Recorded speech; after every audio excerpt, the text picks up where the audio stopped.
नमस्कार। आप सभी लोग बड़ी शॉर्ट नोटिस में आए, मैं तहे दिल से आप लोगों का आभारी हूं। मैं विषय पर आता हूं।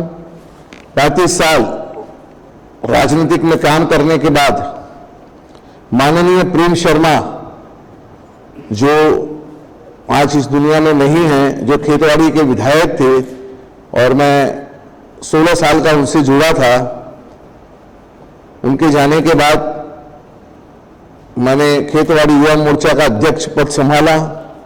ऐसे करते करते मैंने राष्ट्रीय युवा मोर्चा में गया, मेन स्ट्रीम के अंदर काम किया। मतलब तकरीबन प्रमोद जी जिंदा थे, प्रमोद जी के साथ काम करने का मुझे अवसर मिला, गोपीनाथ मुंडे जी के साथ मुझे काम करने का अवसर मिला। उनकी लीडरशिप में कमाल की लीडरशिप थी। पर आज की जो लीडरशिप है वह एक प्राइवेट लिमिटेड फर्म बनकर रह गई है। सिर्फ पैसे से भरे हुए बैग वाले कार्यकर्ताओं की इनकमिंग होती है और जो कार्यकर्ता हैं उनकी अवमानना होती है।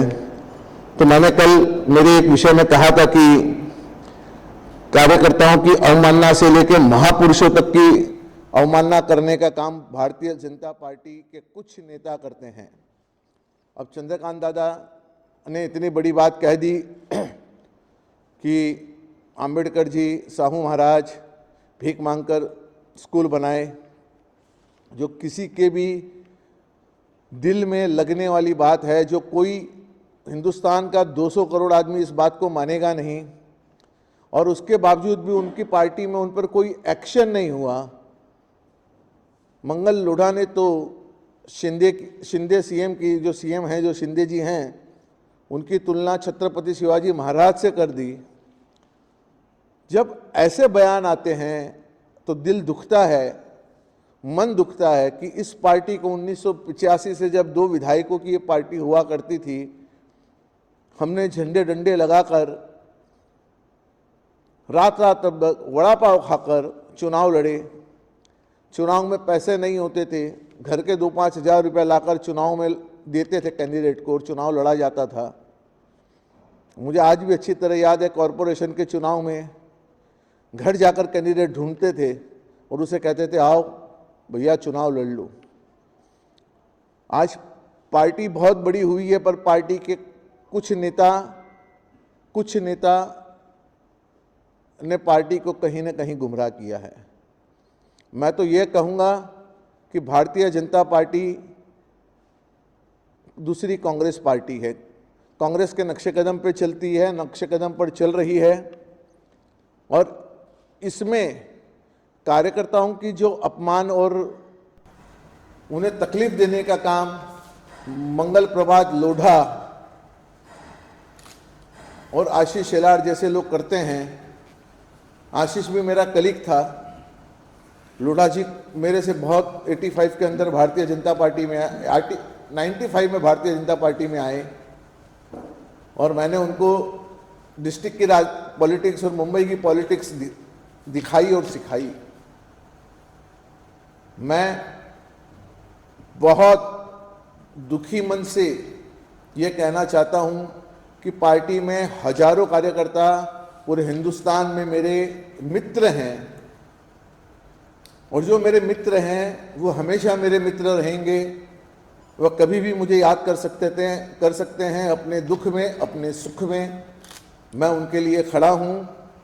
सिर्फ भारतीय जनता पार्टी की नई आइडियोलॉजी से मैं सहमत नहीं हूँ, और इसी के कारण आज मैंने नड्डा जी को लेटर देकर मेरा कार्यकर्ता का, जो मुझे 12 साल से ये लोग कहीं साइडलाइन कर रहे हैं, उसकी एक विडंबना लेकर मैंने एक नड्डा जी को पत्र लिखा है और नड्डा जी से कहा है कि मैं अब कार्यकर्ता के रूप में इस पार्टी में काम नहीं कर सकता, क्योंकि यहाँ श्वास लेना भारी है।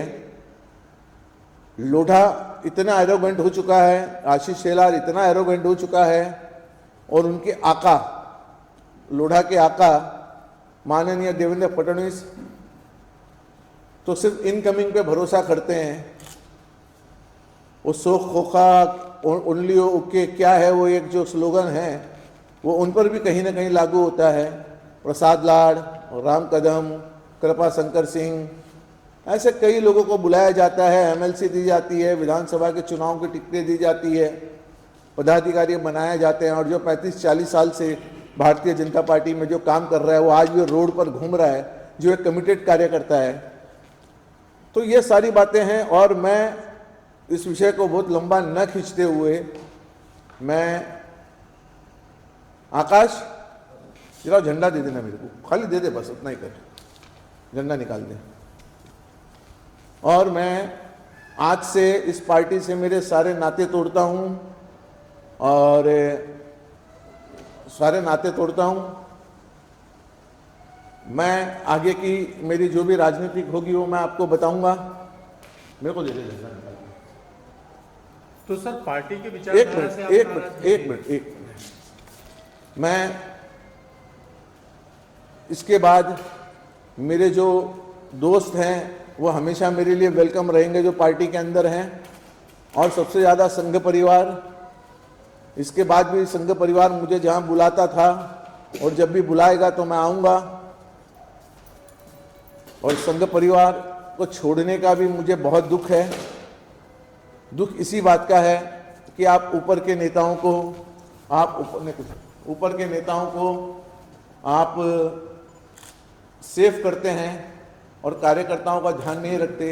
इसलिए यह झंडा मैं आज पैक कर रहा हूं, और यह झंडा मैं तुरंत नड्डा जी को कुरियर कर दूंगा। अब इस झंडे से मेरा कोई वास्ता नहीं रहेगा। 35 साल मुझे इस पार्टी में हुए, मुझे आज बड़ा दुख हो रहा है, पर मैं बहुत खुशी भी महसूस कर रहा हूं कि आज के बाद बहुत मैं आज़ाद हूं। अब बड़े बड़े नेताओं के प्रेशर में मुझे नहीं रहना पड़ेगा। मेरा विषय समाप्त है। आप कुछ पूछना चाहते हैं तो पूछ लीजिए। मैं वही पूछने की विचारधारा से नाराज है या कुछ व्यक्ति विशेष के लोगों से नाराज? व्यक्ति विशेष पहले नंबर पर आते हैं मंगल प्रभात लोढ़ा, आशीष शेलार और उनके आका देवेंद्र फडणवीस। इनकी जो रवैया है काम करने का, कार्यकर्ताओं को कुचलने का, और कहीं ना कहीं पार्टी ने अपनी आइडियोलॉजी भी बदली है। जहां हुए बलिदान मुखर्जी वो कश्मीर हमारा है, हम ये स्लोगन दे देकर बड़े हुए, और उसी कश्मीर में जाकर उन्होंने अलायंस कर लिया। तो महबूबा मुफ्ती से जो अलायंस हुआ, जो कल तक उनको गालियां देती थी, ये उनको गालियां देते थे, और राजनीतिक समीकरण ऐसे बने कि उन्होंने जाकर सत्ता बना ली। तो मैं इन सब बातों से बड़ा नाराज था, और इसी के लिए मैंने पार्टी छोड़ी है। Thank you. अब आगे भविष्य में क्या योजना है, किस तरह से? आपने बहुत अच्छा सवाल पूछा कि भविष्य के अंदर मैं बहुत जल्दी खुलासा करूंगा। और मुझे महाराष्ट्र की 2-3 राजनीतिक पार्टी निरंतर मुझे कॉल कर रही थी, कुछ नेताओं ने मुझे बुलाया था मिलने के लिए, पर मेरा और उनका स्वभाव भी जमता नहीं है। मेरा स्वभाव बहुत सीधे सीधे है। मैं पॉलिटिशियन नहीं हूँ, मैं लीडर हूँ। मैं लीड कर सकता हूँ कोई सब्जेक्ट को, मैं भूल भुलैया नहीं कर सकता, किसी के साथ झूठ नहीं बोल सकता, कोई कार्यकर्ताओं को झूठे आश्वासन नहीं दे सकता। तो मैं वो जो पार्टियों ने जो मुझे बुलाया है तो उनको भी मैंने मना कर दिया है। पर आगे की 1-2 दिन के अंदर हम जो भी हमारी रणनीति है हम आपको बताएंगे। अभी मौजूदा अगर महाराष्ट्र की बात की जाए तो यहाँ पे कौन से मुद्दे हैं जिनको लेकर, इसलिए राजनीति तो करनी है आपको, तो जाहिर मुद्दे भी होंगे? नहीं, बहुत आपने सही फरमाया कि ये लव जिहाद, ये हिंदू मुस्लिम, ये बहुत पुराना जुमला हो चुका है। आज का युवा नौकरी चाहता है, आज का युवा अपने घर में 2 टाइम की इज्जत से रोटी चाहता है, आज का युवा अपने परिवार में अपने बच्चे को अच्छी शिक्षा दें वो चाहता है। आप ये देखिए पिछले 70 सालों के अंदर अगर प्रधानमंत्री नरेंद्र मोदी ये कह रहे हैं कि हम देश के 80% लोगों को अनाज की किट भेज रहे हैं, तो आज ये भी वो सिर्फ अनाज की किट पर ही जिंदा है, ना पढ़ाई है, ना रोजगार है, ना आगे जाने का उनको कोई अवसर है। तो मेरी तो आगे की रणनीति यही होगी कि विकास, पढ़ाई लिखाई, ये मेरी आगे की रणनीति होगी और हम इस पर राजनीति करेंगे। और बाकी आगे इनके जैसे मूवमेंट होंगे। मेरे लिए तो एक सापनाथ है और एक नागनाथ है, तो मुझे दोनों से मेरे कोई रिश्ते बन नहीं सकते, और हम करेंगे, मुद्दों की राजनीति करेंगे। ये लव जिहाद वगैरह हमारे समझ में नहीं आता। अगर लव जिहाद इतना बड़ा विषय बनाया गया है तो आज 350 मेंबर ऑफ पार्लियामेंट की सरकार लेकर बैठे हैं। मोदी जी, हिंदू हो या मुसलमान हो, हिंदू की लड़की अगर मुसलमान से शादी करती है तो हिंदू के परिवार को खराब लगता है, और यही मैं कहूं कि मुसलमान की लड़की अगर हिंदू से शादी करती है तो क्या मुसलमान का परिवार खुश होता है? वो भी खुश नहीं होता। परिवार तो दोनों समाज खुश नहीं होते।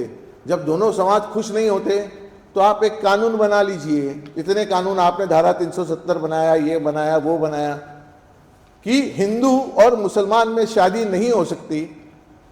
आप एक कानून क्यों नहीं बना लेते? पहले तो आप उनकी शादियां होने देते हैं, और होने के बाद में लड़का या लड़की को पुलिस के माध्यम से या किसी भी प्रशासन के माध्यम से प्रेशर कर कर उसे एक लव जिहाद का रूप दिया जाता है, और हिंदू और मुसलमान को बांटने का काम किया जाता है। मैं गर्व से कहता हूं मैं हिंदू हूं, पर मैं कोई एंटी मुस्लिम भी नहीं। Thank you sir. Thank you. Thank you.